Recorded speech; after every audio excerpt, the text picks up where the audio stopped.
Mana? Sap. Ngambil amplopnya ya. Kayak itu tuh barang yang nggak wajib dilihat sama orang gitu. Cepet banget gitu ya guys ya. Halo para netizen, kembali lagi di channel Dua Kaki. Welcome back to with me. Apa kabar semuanya? Semoga sehat selalu, mudah rezeki, panjang umur, panjang anu ini dan itu ya guys ya. Seperti biasa guys, kali ini kita pengen ngebahas soal politik lagi nih guys ya. Ini lagi rame di media sosial, di mana lagi sidang DPR. Gua nggak tahu nih sidang apa ya guys ya. Tapi ada yang menerima amplop coklat guys. Gua nggak tahu itu isinya cek, itu isinya duit, atau itu isinya surat-surat penting ya guys ya. Tapi ini lagi rame di sosial media guys ya. Langsung aja kita bahas seperti apa. Tapi jangan lupa buat kalian klik dulu tombol like, komen, dan subscribe di bawah ini. 3, 2, 1. Nah, lanjut ke Twitter. Tom Lembong, semua menteri perdagangan yang menjabat melakukan hal sama persis seperti saya. Ini kata Pak Tom Lembong nih guys ya. Kenapa hanya saya yang jadi terdakwa? Ya karena Prabowo dan Jokowi itu anti orang pintar dan jujur. Apalagi pintar, jujur, dan gak mau jadi penjilat dia. Ya dicariin kasus yang nggak Kejaksaan RI. Nah itu dia, ini kita lihat ya guys ya, dimana Pak Tom Lembong diwawancarai ketika sudah melakukan sidang pertama kemarin ya guys ya. Kita lihat nih guys cuplikannya guys. Sangat jelas ya tadi bahwa Kejaksaan sama sekali tidak menanggapi eksepsi kami. Jadi yang disampaikan oleh Kejaksaan tadi tidak ada kaitannya atau tidak menjawab keberatan-keberatan yang kami ajukan dalam eksepsi. Ya. Sebagai contoh, tempus daripada sprindik ya, atau masa penyidikan dalam surat perintah penyidikan yaitu 2015 sampai 2023. Ya, sementara saya hanya menjabat dari 2015 sampai 2016. Ya. Jadi kenapa hanya saya yang didakwa atau bahkan ditersangkakan? Ya, itu kan ya tidak konsisten ya. Karena kalau memang perkara yang didakwa ya itu 2015 sampai 2023 ya harus konsisten ya, semua menteri perdagangan yang menjabat ya, karena semuanya juga melakukan hal yang sama persis seperti saya, juga atas dasar hukum yang sama seperti saya, ya juga harus serentak ya, tidak bisa milih-milih lah gitu ya. Nah, memang benar juga ya guys ya. Kita tahu kan banyak banget di pemerintahan Pak Prabowo ini yang ketangkap dari kasus korupsi ya guys ya. Salah satunya Pak Tom Lembong diduga melakukan korupsi di waktu menjabat menjadi menteri ya guys di era Pak Jokowi. Dan Pak Tom Lembong di sini menjelaskan guys, kenapa hanya dia gitu kan yang terdakwa. Padahal semua menteri yang sebelum-sebelumnya menjabat sama seperti dia itu melakukan hal yang sama persis ya guys ya. Jadi artinya tidak boleh pilih-pilih ya guys ya, dan semuanya kayaknya harus diperiksa begitu ya guys ya. Tapi disclaimer dulu guys, di sini Dua Kaki nggak membela siapapun ya guys ya, tidak membenarkan ataupun tidak mendukung siapapun yang melakukan korupsi ya guys ya. Kalau misalnya terbukti korupsi, kita sebagai masyarakat alhamdulillah kalau itu terungkap ya guys ya. Lanjut, viral pembagian amplop di rapat DPR dengan Pertamina. Nah, Andre panik langsung buru-buru klarifikasi. Dre, kami nggak bodoh Dre, maaf kami nggak percaya. Nah ini dia guys, yang lagi viral nih pembagian amplop nih. Kita lihat nih guys ya. Mengklarifikasi bahwa kemarin itu viral di media sosial seakan-akan ada narasi sesat ya, bahwa dalam narasi sesat. Siapa yang sesat ini? rapat Komisi 6 dengan Pertamina kemarin ada pembagian amplop ya. Waktu Pak Darmadi bicara ya, waktu Pak Darmadi bicara di pojok kiri ada Bapak batik warna kuning terima amplop coklat. Ya, kan kemarin itu viral. Dan narasi ini adalah narasi sesat yang seakan-akan dibangun opininya bahwa rapat dengan Pertamina kemarin bahwa anggota Komisi 6 menerima amplop.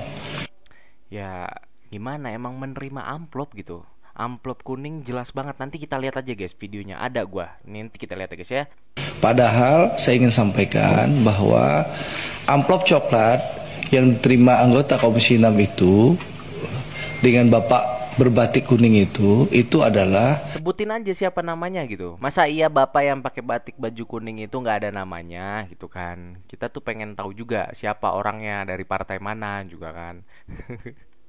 amplop yang merupakan uang SPPD, di mana Bapak batik baju kuning itu mentandatangani SPPD itu soal perjalanan dinasnya. Kebetulan amplopnya belum diambil, minggu lalu perjalanan dinasnya, baru kemarin ditandatangani dan diambil. Nah untuk itu saya berikan kesempatan Bapak yang pakai batik warna kuning untuk mengklarifikasi secara langsung. Itu kita nggak tahu ya guys ya, kalau walam itu guys, itu isi dari amplop kuning tersebut itu apa. Tapi dari kejelasan bapak ini tadi ya, si Pak Andre ini ya guys ya, itu tadi udah dijelasin duit itu duit apa dan emang diterimanya karena apa ya guys ya. Buat kalian netizen budiman silakan aja komen di kolom komentar guys. Lanjut, korupsi sudah menjadi budaya di negeri Konoha. Nah, perhatikan amplop kuning langsung simpan di bawah meja. Nih, kita lihat guys ya. Bejat perhatikan pria berbatik kuning di belakang. Ada amplop kuning di map saat dia tanda tangan. Dengan cepat langsung dimasukkan kolong meja. Isi uang sogokan? Apa bukan nih? Kita lihat nih guys. Ini tadi videonya kan udah diklarifikasi ya. Tapi kita lihat dulu nih guys ya. Video dimana ini viral nih guys ya. Ini kan cerita-cerita dari Kobut temannya Andre ini. Yang harus Bapak klarifikasi ke dalam. Nah itu catatan Pak BTP yang sudah viral kemana-mana. Ngambil amplopnya ya, kayak itu tuh kayak barang yang nggak wajib dilihat sama orang gitu. Cepet banget gitu ya guys ya. Kalian bisa nilai sendiri guys. Gimana nih tanggapan kalian soal amplop coklat nih? Katanya memang uang, tapi duit itu ya memang harus didapetin sama dia gitu guys ya. Ini lagi rapat sama Pertamina masalahnya nih. Entah kebetulan, entah memang ya memang hari sial gitu kan, kesorot sama kamera gitu ya guys ya. Kalian nilai sendiri guys. Lanjut, Ahok padahal nggak ada di ruangan tapi diserang habis-habisan oleh Andre Rosiade. Ketika Rieke Diah Pitaloka minta panggil aja Ahok ke DPR untuk diminta keterangan, malah Andre menolak. Nah, ngapain dipanggil? Begitu Pak Andre. Coba kita lihat guys. Ya kan kalau misalnya nama orang dibawa-bawa ya guys ya dalam sidang di DPR gitu. Panggil aja orangnya sekalian gitu guys ya. Daripada ngomongin orang gitu kan, dan ini juga udah kesebar di media massa gitu. Ahok ngapain selain ngebacot, omong-omong, marah-marah, maki-maki bapak-bapak? Apa yang dilakukannya? Ada nggak dia bawa data ke aparat penegak hukum? Nggak ada kan? Ngapain dipanggil? Ngapain dipanggil? Nah, itu dia. Ngapain dipanggil katanya guys. Gua nggak ngerti sama Pak Andre ini guys ya. Tadi juga udah klarifikasi soal amplop coklat dan sekarang juga ngomongin Pak Ahok ya. Tapi ada Bu Rieke Diah Pitaloka ini suruh panggil aja Pak Ahok daripada diomongin, tapi dia menolak guys. Lanjut, jadi pimpret-pimpret media nasional itu bukan hanya ke Hambalang, ke Solo juga ternyata. Nah, ini ada pimpinan redaksi ya, kemarin juga viral banget kan, pimpinan redaksi dipanggil rapat gitu guys sama Pak Presiden Pak Prabowo gitu guys ya. Dan sekarang juga dipanggil oleh Pak Jokowi. Gua nggak tahu nih ngomongin apa. Kita lihat aja cuplikan di mana pempret media nasional itu dipanggil ke Solo untuk menghadap Pak Jokowi ya guys ya. Kita lihat guys. Mendapat bingkisan ya.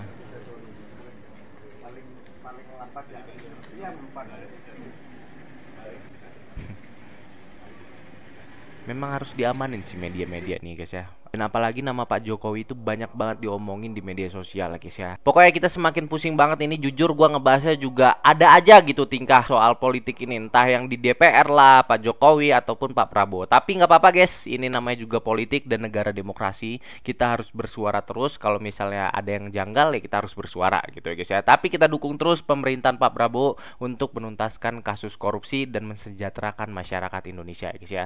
Baik teman-teman, sekaligus ini menutup video kali ini. Terima kasih buat kalian yang sudah nonton. Gua Dua Kaki undur diri. Sampai jumpa nanti.